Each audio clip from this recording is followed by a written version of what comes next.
Ešte si v rýchlosti ukážeme, čo vlastne budeme vyrábať týmto kurzom.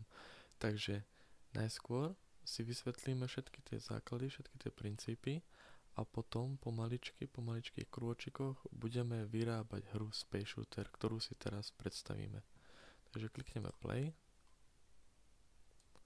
dáme play a toto je vlastne tá hra, ktorú po tomto kurze budete vedieť vytvoriť. Všetko k tejto hre si vysvetlíme. Hra sa ovláda šipkami doprava doľava a keď stlačíme space, tak vieme vystreliť.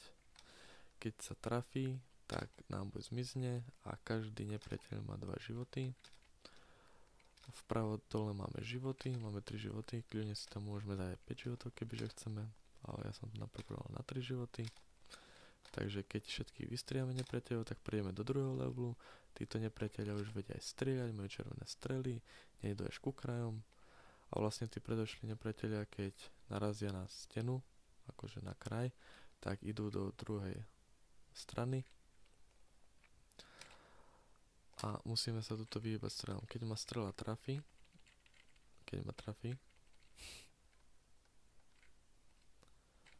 napríklad teraz, tak srdiečko zmizlo, čiže už máme vlastne len 2 životy a musíme sa snažiť ich všetky vystriať. To bolo tesné. Už mám len 1 život a teraz ma trafil znova. Takže vypísala sa. Prehral si tvoje skóre 100. Vlastne ešte sa tam aj počíta na pozadí. Keď zastrelíme nejakého nepriateľa, tak sa nám pripočíta, neviem, za tých prvý... Máme tam 2 druhy nepriateľov. Tak prvý druh je asi 20, za tento je 10, ja neviem, ako som to už naprogramoval. Potom si to môžeme prepísať, to je jednoduchý prepis. Takže stlačíme OK a vypne sa program. Vlastne na konci máme ešte bossa. Takúto hru budeme vedieť vytvoriť. Alebo si môžeme ukázať tohto bossa. Dáme play.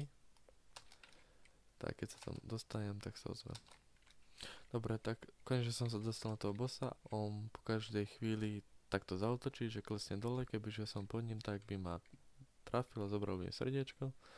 Keď môžeme do ňa strieľať, boss je nastavený na 15 životov a teraz ma trafil, som na chvíľku zmizol, lebo mi zobral život a znova som tu, čiže môžeme sa pokúsiť ho zabiť. A sa mi ho podarí zabiť a trafil ma ešte. Tie hitboxy nie sú úplne 100%, ale funguje to celkom dobre na to, že to nie je herný engine. Dobre, bossa sme zabili, tu mám správu. Dokázal si to, vyhral si, tvoje skóre je 5 a už sa to tam asi nezmestilo. Nevadí, ten výpis potom upravíme. Čiže toto je celá hra.